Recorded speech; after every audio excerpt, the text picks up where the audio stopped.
हरे कृष्णा। बहुत से भक्त प्रश्न पूछ रहे हैं एकादशी को लेकर के कि प्रभु जी निर्जला एकादशी आने वाली है, एकादशी कब करना है। शुक्रवार और शनिवार 2 दिन हैं। शास्त्र का सिद्धांत है जब 2 एकादशी ऐसे आती हैं तो हमेशा वैष्णवों को दूसरी एकादशी करना चाहिए जिसमें 10वीं का दोष नहीं होता है। तो इस बार शुक्रवार शनिवार 2 बार आ रही है, तो आपको कौन सी एकादशी करनी है। ऐसे जो राम सीताराम लक्ष्मण हनुमान और भगवान लक्ष्मी नारायण राधा कृष्ण के भक्त हैं उनको शनिवार वाली एकादशी करना है, दूसरी वाली एकादशी।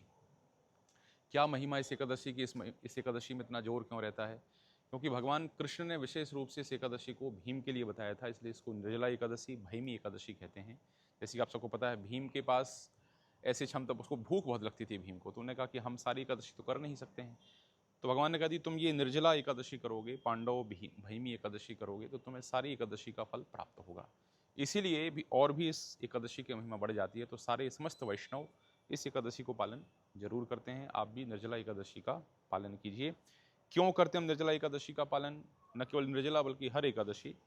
माधव तिथि भक्ति जननी जतने पालन करी। एकादशी तिथि हमारी भक्ति का वर्धन करने वाली है, तो हम में से कोई भी अपनी भक्ति में आगे बढ़ना चाहते हैं उसको एकादशी व्रत जरूर करना चाहिए। जिनने कोई एकादशी नहीं करी है, अभी तक आपने एकादशी शुरू नहीं की है, आप इस निर्जला एकादशी से जो अभी शनिवार को आ रही है उस एकादशी से आप एकादशी व्रत करना शुरू करिए।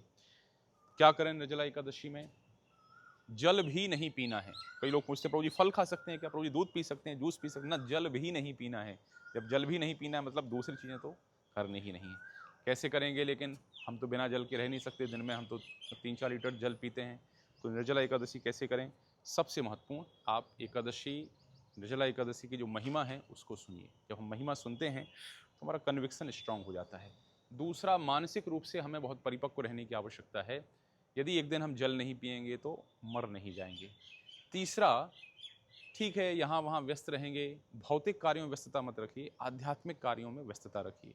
आपको आपके आध्यात्मिक जीवन में जो भी आध्यात्मिक कार्य अच्छा लगता है, चाहे नाम जप करना, चाहे भागवत पढ़ना, चाहे लेक्चर सुनना या कीर्तन करना या अन्य जो सेवाएं अच्छी लगती हैं, अपने आप को पूरे दिन इन कार्यों में व्यस्त करके रखिए। और जैसे आप अपने आप को आध्यात्मिक कार्यों में लगाते हैं आपको शक्ति भी प्राप्त होती है। एक और बड़ी महत्वपूर्ण बात है, यदि आप इस दिन भक्तों के साथ में रहेंगे तो आपका ये जो दृढ़ संकल्प एकादशी का वो बहुत बना रहेगा।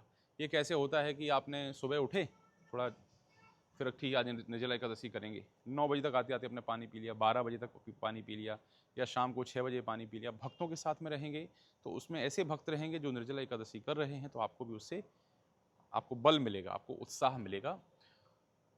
तो भक्तों के संग में रहिए, आध्यात्मिक कार्यों में अपने आप को लगाए रखिए। और आप एक काम कर सकते हैं कि ब्रह्म मुहूर्त से एकादशी शुरू होती है, तो ब्रह्म मुहूर्त के पहले मतलब 3:30-4 बजे के पहले आप जल उस दिन पी सकते हैं। ध्यान रखिए, जो लोग बीमारी से जूझ रहे हैं, जिनको डायबिटीज़ की समस्या है या विशेष रूप से जिनको स्टोन की समस्या है, पथरी की समस्या है, वहाँ पर जल ना पीने से आपको समस्या हो सकती है। तो निर्णय सावधानी से लीजिए। आप जल पी करके या फल खा करके एकादशी करेंगे वो आपके लिए बहुत अच्छा है।